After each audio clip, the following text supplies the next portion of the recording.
जय हिंद दोस्तों। बिहार बोर्ड 2023 का जो एग्ज़ाम है 14 फरवरी से स्टार्ट है, जो कि मैट्रिक का एग्ज़ाम है। ठीक है, और क्लास 10वां के लिए यह क्लास तो बहुत ही इंपॉर्टेंट है।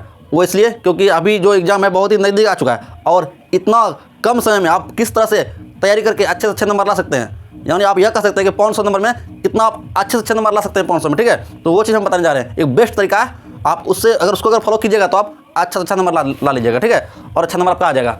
तो ज़रा ध्यान से देखिएगा। ठीक है, तो देखिए बिहार बोर्ड जो मैट्रिक का जो एग्ज़ाम है वो है 14 फरवरी से स्टार्ट। एग्ज़ाम कब से स्टार्ट है? एग्ज़ाम है आपका 14 फरवरी से स्टार्ट। ठीक है, और 14 फरवरी जो स्टार्ट है और फर्स्ट दिन है मैथ का एग्ज़ाम। पहला दिन कौन सा एग्ज़ाम है? 14 फरवरी आपका हो जाएगा मैथ। ठीक है, मैथ पहला ही दिन है और अधिकतर बच्चा जो फेल होता है मैथ में होता है और सबसे कम नंबर जो आता है मैथ में होता है। और खासकर बिहार में जो कम नंबर आता है और फेल जितना बच्चा होता है मैथ में होता है। और बच्चा जो सबसे जो बड़ा डर लगा हुआ रहता है वो मैथ में ही रहता है। ठीक है, तो सबसे बड़ा डर क्या है? मैथ।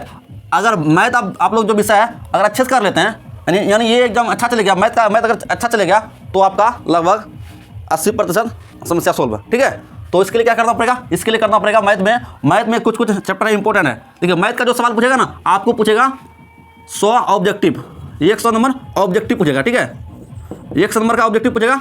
ठीक है, और जिसमें आपको 50 का ही नंबर या आंसर देना है। 100 सवाल पूछेगा वो ऑब्जेक्टिव में और आपको 50 ही आंसर देना है। ठीक है, और फिर सब्जेक्टिव जो पूछेगा, सब्जेक्टिव पूछेगा 100 नंबर का। ठीक है, जिसमें कि आपको 50 नंबर का ही आंसर देना है। 50 ही आंसर देना है, 100 पूछेगा। यानी आप कह सकते हैं कि 100 नंबर का क्वेश्चन में आपको 200 पूछा जाएगा और आपको जवाब देना है कितना? 100 का ही। तो ठीक है, ऑब्जेक्टिव पूछेगा 100 में 50 जवाब देना है। जितना आपको आता है उतना जवाब दीजिएगा और इसमें कोई नेगेटिव नहीं है। और फिर सब्जेक्टिव पूछेगा 100 नंबर का, 100 नंबर में 50 का जवाब देना है। ठीक है, तो मैथ के लिए क्या क्या इंपॉर्टेंट है कि आप आखिर क्या पढ़िएगा इतना कम समय में कि आप अच्छा नंबर आ सकते हैं। तो इतना कम समय में जो पढ़ने का जो तरीका है वो सबसे बेस्ट तरीका है। क्या? देखिए आप इसमें क्या क्या पूछ रहा है मैथ में। अभी आपके पास उतना समय नहीं कि पूरा मैथ को आप रिविजन कर पाइएगा, यानी तो पूरा मैथ को देख पाइएगा। ठीक है, तो इसके लिए सबसे अच्छा यह है कि पहला चैप्टर आप रख लीजिए उसको, त्रिकोणमिति। ठीक है, त्रिकोणमिति, इससे बहुत ज़्यादा सवाल आता है हर साल। त्रिकोणमिति हर साल इससे बहुत ज़्यादा, सबसे ज़्यादा सवाल इससे आता है त्रिकोणमिति से। ठीक है, तो इसको आप लोग अभी कर लीजिए और इसको जितना हो सके जितना तैयारी करना चाहते हैं उतना कर लीजिए। इससे तो लगभग 30 से 40 नंबर तो आने ही वाला है। यानी 200 में टोटल अंक कितना हुआ? 200 में जान लीजिए आपका 30 से 40 सवाल आएगा। ठीक है, त्रिकोणमिति। दूसरा है अलजेब्रा यानी बीजगणित। बीजगणित, ठीक है, ये कर लीजिएगा। और तीसरा हम बता रहे हैं आपको क्या कहते हैं, समांतर श्रेणी भी कर लीजिएगा। ये सब बहुत इंपॉर्टेंट है। और त्रिकोणमिति बोले तो इसमें त्रिकोणमिति में हाइट एंड डिस्टेंस भी आ गया। ठीक है, बीजगणित में आप दीर्घात के भी जोड़ सकते हैं। ठीक है, और आप और एक जो इंपॉर्टेंट चैप्टर वो है क्षेत्रमिति। क्षेत्रमिति से बढ़िया सवाल रहता है। यानी तो इसी में आप जोड़ लीजिए संख्या पद्धति, नंबर सिस्टम जो पहला चैप्टर है। ये मेनली या तो आप क्षेत्रमिति रखिएगा या तो इसको मेनली इसको कर लीजिएगा। ये 4 चैप्टर आप कर लीजिए, इससे आपका बेड़ा पार लग जाएगा मैथ में। ये 4 चैप्टर बहुत ही इंपॉर्टेंट है मैथ का। ठीक है, और अभी कम समय तो आप पूरे मैथ को नहीं कर पाइएगा। टोटल मैट्रिक में 15 चैप्टर है। 15 चैप्टर में ये 4 चैप्टर बहुत ही इंपॉर्टेंट है। तो उसको आप पूरा तरह से जितना रिविजन हो सके उतना कर लीजिएगा। ठीक है, मेनली त्रिकोणमिति और बीजगणित ये तो कर ही लेना है। ठीक है, तो ये मैथ का समस्या सॉल्व हो जाएगा आपका और अच्छा अंक आ जाएगा। ये 4 ही चैप्टर आप अगर हल कीजिएगा ना, बहुत अच्छा नंबर आने वाला आपका। ठीक है, देखिए मैथ कितना है? मैथ है 100 नंबर का और 100 नंबर में आपके पास जो क्वेश्चन आएगा वो 200 नंबर का आएगा। इसमें कि 100 आएगा ऑब्जेक्टिव, यानी मैथ जो है ना है आपको आंसर देना है 100 का ही, मगर आपके पास जो सवाल आएगा यानी क्वेश्चन आएगा वो आएगा 100 नंबर का आएगा ऑब्जेक्टिव और फिर 100 नंबर का आएगा सब्जेक्टिव। 100 नंबर का आएगा ऑब्जेक्टिव और 100 नंबर का आएगा सब्जेक्टिव। ठीक है, और इस 100 ऑब्जेक्टिव में आपको जवाब देना है 50 का। ठीक है, और इस 100 में सब्जेक्टिव में आपको जवाब देना है कितना का? 50 का। तो 100 हो गया ना।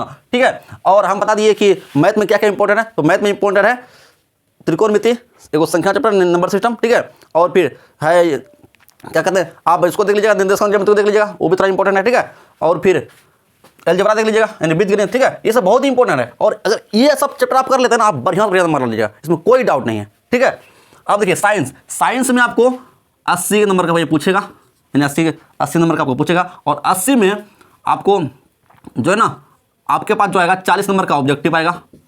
यानी आपको 40 नंबर का ऑब्जेक्टिव का जवाब देना और 40 को आएगा 40 नंबर का आएगा सब्जेक्टिव।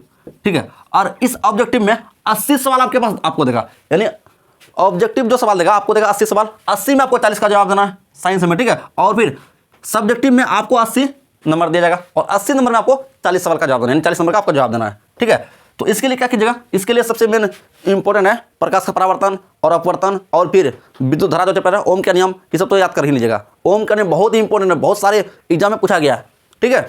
और फिर विद्युत धारा क्या हुआ, ये सब याद कर लीजिएगा इससे, फिजिक्स से।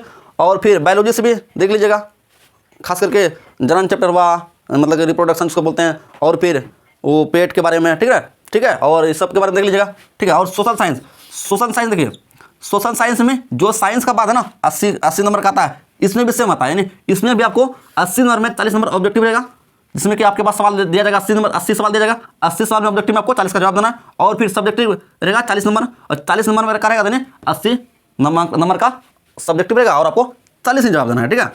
सोशल साइंस में यही रहता है, ठीक है। और हिंदी की बात रहा, हिंदी पूछेगा आपको 100 नंबर का, हिंदी पूछेगा 100 नंबर का, आपको जितना आता है 100 नंबर में आप इतना का जवाब दे सकते हैं। इसमें कि आपको हम कुछ सरल बताते हैं, अगर हिंदी में ज़्यादा नंबर उठाना चाहते हैं तो आपको पहले हैंड राइटिंग बढ़िया बनाना पड़ेगा, सब्जेक्ट का बात कर रहे हैं, ठीक है। और फिर आपको निबंध, उसमें एक निबंध आता है, वो बढ़िया से कर लीजिएगा, निबंध हुआ, पत्र हुआ, और फिर क्या कहते हैं मुहावरा सब देख लीजिएगा, यानी व्याकरण जो है उसको देख लीजिएगा, ठीक है। और जो आपका हिंदी की जो किताब है उसको तो आप कर लीजिएगा, हिंदी में आपका बढ़िया नंबर आ जाएगा, इसमें कोई डाउट नहीं है। संस्कृत देखिए, कुछ विद्यार्थी का संस्कृत रहता है और सब विद्यार्थी का मतलब कि उर्दू भी रहता है, तो अपना अपना एक देख लीजिएगा संस्कृत और उर्दू में, ठीक है। ये भी 100 नंबर का आने वाला है, तो 100 नंबर का आएगा तो आपके पास सवाल रहेगा 200 नंबर का।